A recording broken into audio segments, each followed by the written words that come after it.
Bonsoir à tous et bienvenue dans ce deuxième apéro virtuel du Rugby Club. On est déjà plus de 70 connectés tous ensemble et ce soir nous avons le privilège de recevoir les équipes de France de rugby à 7 ainsi que l'association Un enfant par la main. Allez, c'est parti. On est quand même hyper fiers d'avoir les équipes de France de Rugby 7.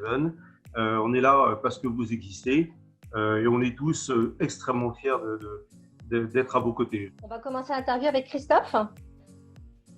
Bonsoir Christophe, encore un grand merci d'avoir répondu présent ce soir.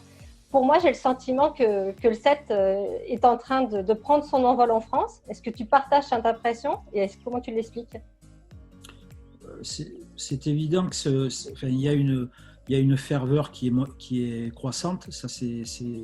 Mais c'est dû je pense, à plusieurs paramètres. Je pense que le premier paramètre, c'est l'apparition du 7 aux Jeux Olympiques, qui est quand même un tremplin et qui reste pour nous le tremplin numéro 1, la vitrine principale pour le développement de ce sport-là.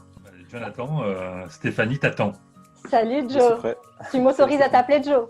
Oui, bien sûr. Bon, super. Bon, comment se déroule ton confinement et ta préparation sportive ? Par rapport à ta question, moi aujourd'hui j'ai la chance d'être confiné dans l'Ouest, là où j'ai quand même pas mal d'espace, donc je peux continuer de me maintenir en forme, je peux continuer de courir. Ouais. Malgré cela, je ressens quand même un petit manque au niveau de l'esprit collectif de notre sport, l'esprit du rugby, vivre avec le groupe, jouer avec les mecs. Et également, je te cache pas qu'au niveau émotion forte, parce qu'on a la chance de vivre sur le terrain quasiment tous les mois avec l'équipe de France de rugby à 7 en jouant contre les meilleures nations mondiales, être au milieu d'un public de 40-50 000 personnes, ça aussi ça commence un petit peu à manquer. Donc j'ai vraiment hâte que tout cela, à la fois le côté émotionnel et le côté équipe, reviennent rapidement.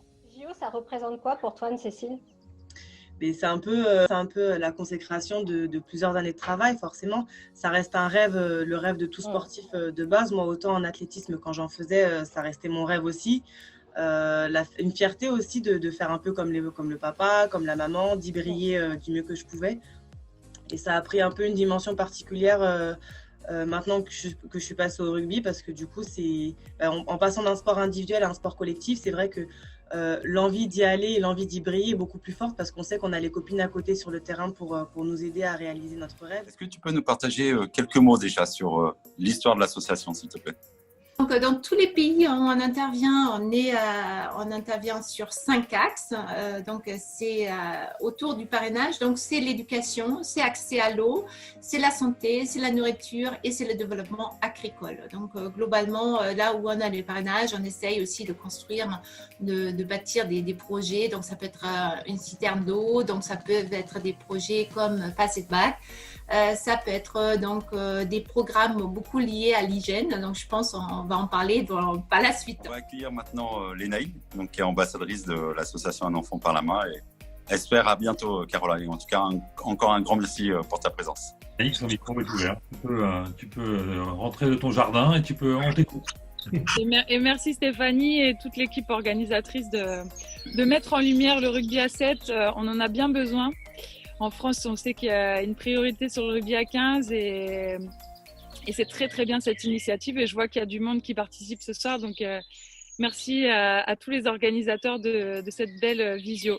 Une petite question sur le confinement, voilà ce que ça veut dire pour toi à la campagne, l'entraînement, la relation avec les autres, les joueurs, les joueuses.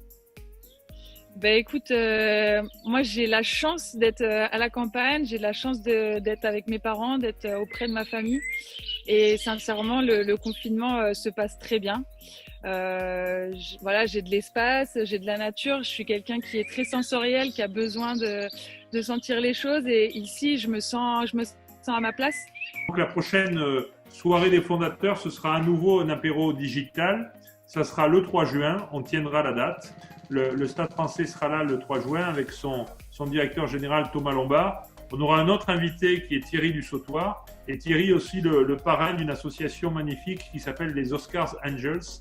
Donc un Thomas, un Thierry, une belle association, et puis le plaisir de se retrouver tous ensemble le 3 juin, et ce sera surtout l'occasion de boire un coup et de se retrouver. Alors amitié à tous.